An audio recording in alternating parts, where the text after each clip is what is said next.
Welcome, my name is Anna White and welcome to video number 6, the last in our current series. So we will now shine a light on how our environment and the rooms we live in affect our behaviour.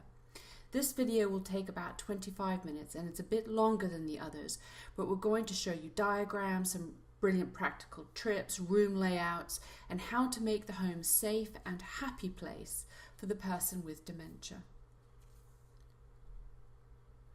You'll recall this list of training that we've just done, and we are now watching video 6, Environment Management and Tips. Remember, there are many learning disability services and websites that are there to support you. Do let them know or contact us if you need help. You will remember also Dr. Karen Dodd, consultant clinical psychologist, an author and one of the keynote contributors to this course, and Diana Kerr, world-renowned expert on nighttime care and disability and dementia. The Roundtree Foundation funded research in residential homes around placement and what happens when someone develops dementia. This video uses findings from a number of sources, and particularly the research project funded by the Joseph Rowntree Foundation called Home for Good. Parents fight for placements and care with the accompanying heartbreak and worry that when they become too old or are not able to care themselves any longer for the needs of this special person, what will happen to them? Often parents, and notably daughters, spot the changes some 18 months before care homes do. And this is often because they recognize behaviour that they had when they were younger. What can be done? People with learning disabilities often come into supported housing or care home or facilities where it is usually anticipated this will be their home for life, to give them appropriate support and to help them make their way in the world with our help. This is their home for good, or so it is hoped. But the research shows that often this is not the case. If they get dementia, then people will often as not be moved, often at crisis point, and so not in a considered, individualized plan. So how can we make it possible that this is a home for good? Indeed, is being at the same home best, or should someone be moved if they get dementia? There are 3 models which I would like to share with you, and this is based on the work of Matt Janicki and Arthur Dalton, called Supporting People with Dementia in Community Settings. Model 1, Aging in Place, is about adapting as dementia progresses. Often dementia will involve night waking or wandering, and so the care home needs to provide for this eventuality in the form of waking night care team staff. Then this allows the night care team to use the relaxed and quiet time of the night when all the other service users are asleep to eat, drink, and maybe enjoy the life picture book. It can be a time for the nurturing of the soul who needs some tender loving care. The Alzheimer's disease will affect the person's natural internal time clock, and so they will lose track of whether it is day or night, and so adding visual cues to help them will be highly beneficial. If the person wakes up and sees a night care team member dressed in pajamas, then this will help them understand it is night time. It is tips like this that will make such a difference for all. Those with learning disabilities will have a higher prevalence of living with others who have dementia. But no one tells the other service users who live with that person what dementia is. Often, if the other service users find behaviour difficult, then the person with dementia is moved out. May I suggest you get the DVD of Supporting Derek, funded by the Joseph Rowntree Foundation, and I've provided a link to it on the DVD and books page of this website. The DVD and book are absolutely superb and give you a breadth of knowledge that is amazing, and where you see other people with learning disabilities talk about how they do wish they had been told. It is very enlightening. Model 2 is in-place progression. This is where we move the person from their current home to a new home with all the facilities in place for someone who has dementia. The service they provide is to set up and able to accommodate the person as the dementia progresses. This sounds expensive, but truly it's not about money. It's about the will to love and cherish this person and support them as we travel this road together. It's about ensuring people have been well trained, that good staff service user ratios and good links with palliative care and contacts with the nursing staff who sit in regional learning disabilities team departments. You will see more about how this can be done later in this video. Model 3 is what we wish to avoid. Model 3 is the referral out. This is where people with dementia are moved to a long-term nursing facility or other type of provision for older person care. If moved into a nursing facility, staff usually are not trained in the care of a person with learning disabilities and are often frightened to interact. It is not necessary for a person to be moved out. All that is required is that the planning and that the consistent application of common sense care for changing needs, and then as and when the application for funding can meet those changing needs, which is key for that person. Where this is not done, then the person is moved to non-learning disability nursing homes due to the nursing needs of the person. And this is where life duration is often dramatically shortened. Many practitioners give anecdotal experience of 8 to 12 weeks after the move. This is the duration of life after the move.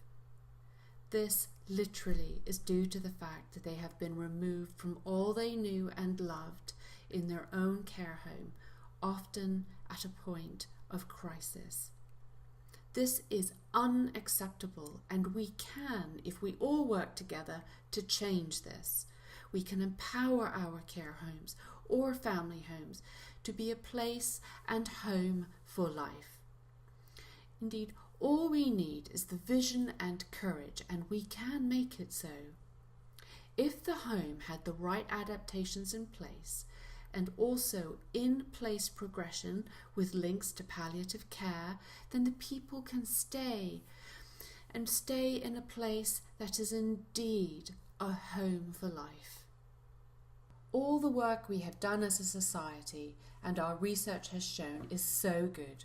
We must not let those we love down at the last hurdle of dementia. We can and will make this a place of love and caring support, and we can do it if we all pull together. If it were you or I, would this not be what we would want? If you get nothing else, get this book and DVD. This is awarded the Red Rosette. It puts into 20 minutes of video footage all that I have recounted so far. And tell all your friends and charitable organisations and healthcare teams about it too. Together we can do this. Diana tells of a story of a lady we will call Helen. One day, Helen refused to have a bath and she was in the process of being assessed for dementia. This was seen as challenging behaviour. Diana reviewed the bath procedure with the care teams and from one shift to another shift of the care. It seemed to be the same between the care teams. Then, one thing Diana noticed on the occasions where Helen refused to have a bath, there was a brown bath mat instead of the white one put down on a white floor in front of the bath. Then they realised that the brown mat for someone with dementia and failing eyesight and failing depth perception, the brown bath mat on a white floor looked like a hole.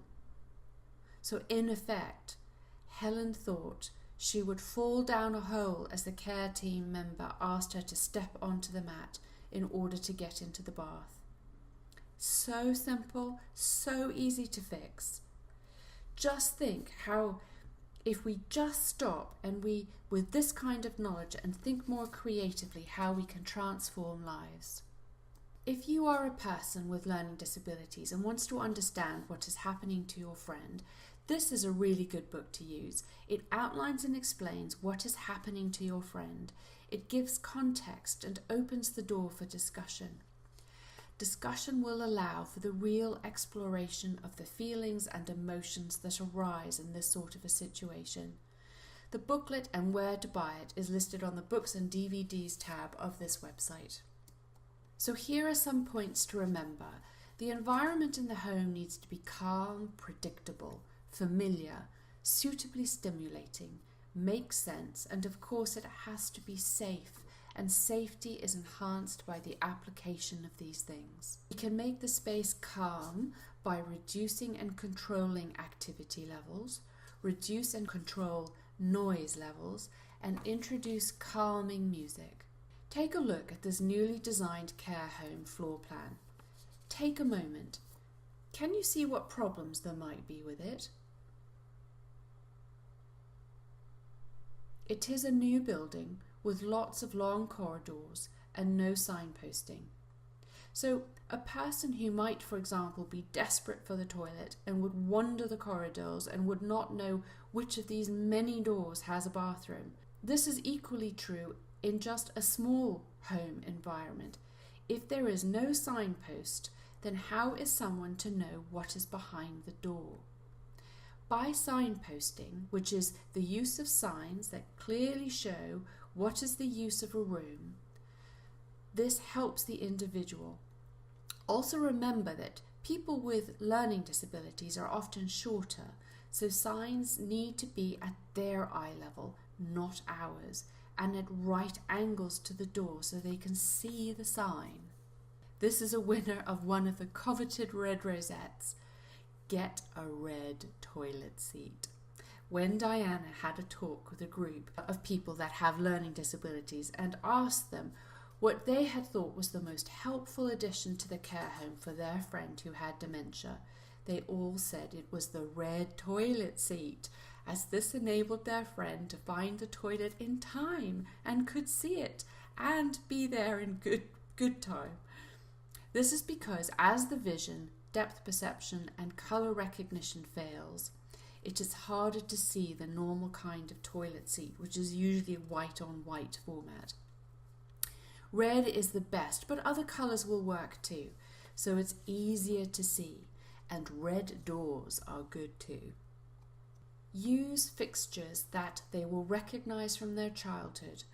Avoid patterns, as the failing eyesight, this will cause confusion.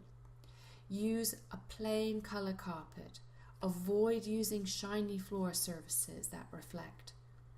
Please be aware that mirrors at some point will present a challenge, and as the rollback memory takes place, so the person will no longer recognise themselves. They will think the person in the mirror is someone else.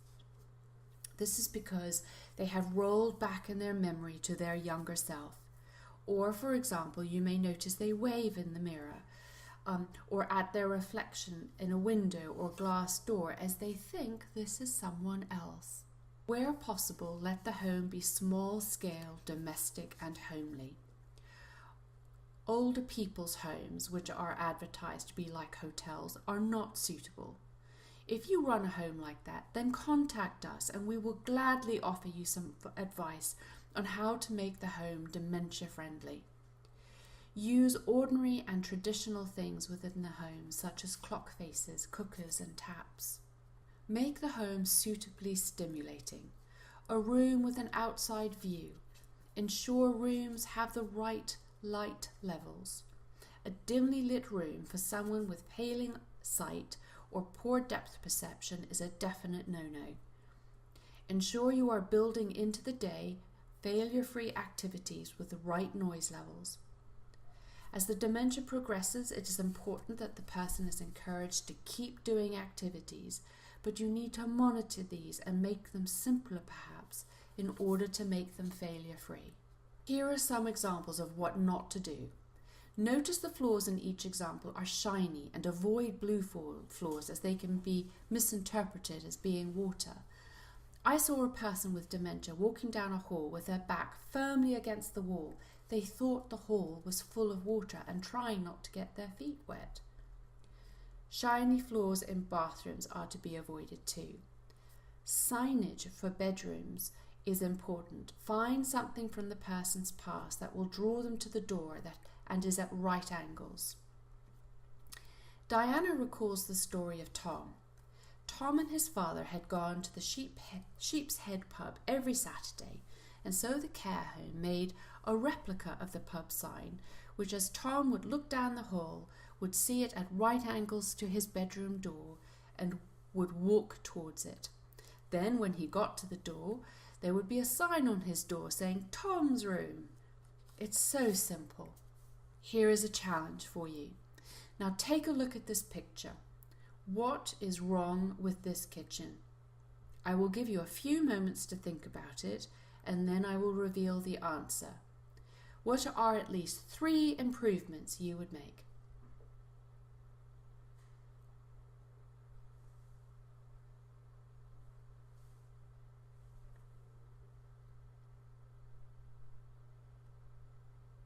Okay, here we go. You will find a link to the University of Stirling website that have virtual care home examples which are absolutely brilliant. So you'll see on the right hand side a list of a few of the items. Well done if you were able to guess at least one of those. So you can see the full scale of the improvements now, and I will give you a few moments to look around. What is different?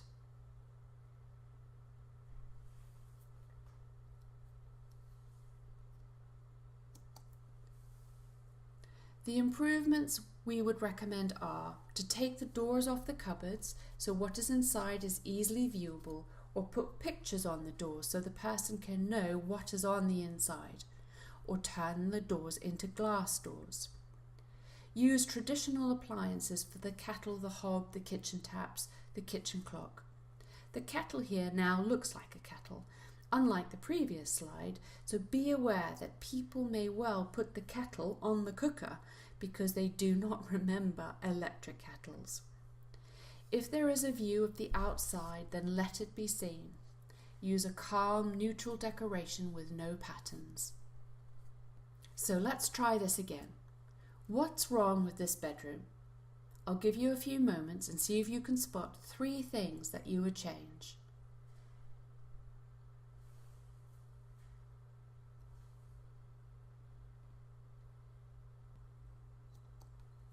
So here we can see how the room may be improved.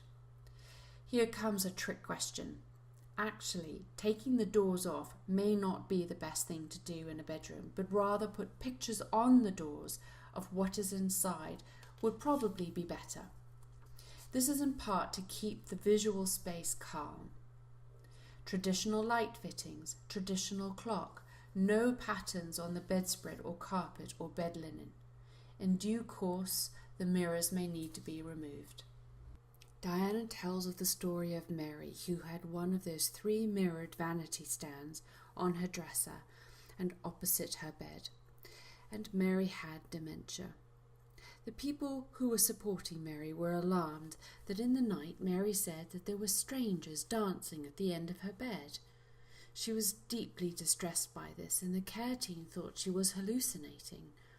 Diana found that in fact, when Mary woke in the night and sat up, what she could see was herself in the mirror. Only to her it was 3 strangers in the 3-paned vanity mirror. And as she frantically waved at them to get out of her room, as her sight was not that great, she thought they were dancing at the end of her bed. The mirror was removed and all was well again. Hallucinating, it absolutely was not the case. Let's summarise. So let's decide now that we're all going to work together towards making it possible for those we care for to be allowed to have a home for life, no less than what we would wish for ourselves, and that we will accommodate for each stage of life. If we all work together, we can do this. Families can work with the care homes, and the care homes can work with the healthcare professionals, and they in turn to streamline the funding to make this possible. Part of the work of this website is to create a conference from which we will create the knowledge streams to put this into practice. Join our list for our newsletter to get these updates. So let's remember to keep the person at the centre, not the dementia. Keep the world for them stress-free with a failure-free approach to tasks. Go with the flow in regards to rollback memory. Don't contradict. What is said has a reality to this person's world as they perceive it today. Slow the pace of life for them. Make daily tasks enjoyable, meals and bath times, for example. Calm music while bathing is good. Singing is also wonderful. I have seen that where a person has lost through the dementia the ability to speak, they can sing. We will be talking about this later on in further videos. Music is deeply rooted in our psyche. Do we know what songs they like? If not, then let's find out. Expect good days and bad days. That is normal. Be very practical and problem solving. Try to keep the environment with familiar people, places, and routines are critical. Create a life picture book with photos from all stages of the person's life with specific captions. Keep an eye on health and pain. 3 things I want you to take away from this. The best model for the person who has dementia is often the aging in place, where the modification of the environment is done to suit the needs of the person. So modifications like red toilet seats, room adjustments with mirrors and doors, labeling and signposting. However, sometimes it is better to move the person if the home is too noisy, for example. If you would like more information on this, please see Diana Kerr's book, Understanding Learning Disability and Dementia. There's a link to it on the DVDs and books tab of this website. Be sure to take the time and maybe use one of the many booklets listed on this website, which are specifically designed for people with learning disabilities, and to use it to discuss what is happening with their friend. Slow the pace of life down, create a calming environment, and get the Supporting Derek DVD. It is a wonderful DVD, and in 20 minutes it will give you a wealth of further guidance. Gosh, another long training video, and thank you for sticking with me. This is the last in the series, and I thank you for being with us throughout this trip. As you can see, there are many more videos to come, and we would welcome your suggestions on any other subjects that you might think are helpful or that you are struggling with. So drop us a line and let us know. Later on in the year, we will be releasing a second set of videos which will be covering communication, how speech and song are interwoven for someone with dementia, table settings, and how to modify the diet so eating and drinking are more pleasurable, clothing, wandering, and the importance of routine, activities that are fun and failure-free, palliative care and what it is, and how to care for the care team and the family. I wish you light and love, and please do get in touch. Let us know how you are and ideas you have to make this better and how we can help you more. Thank you.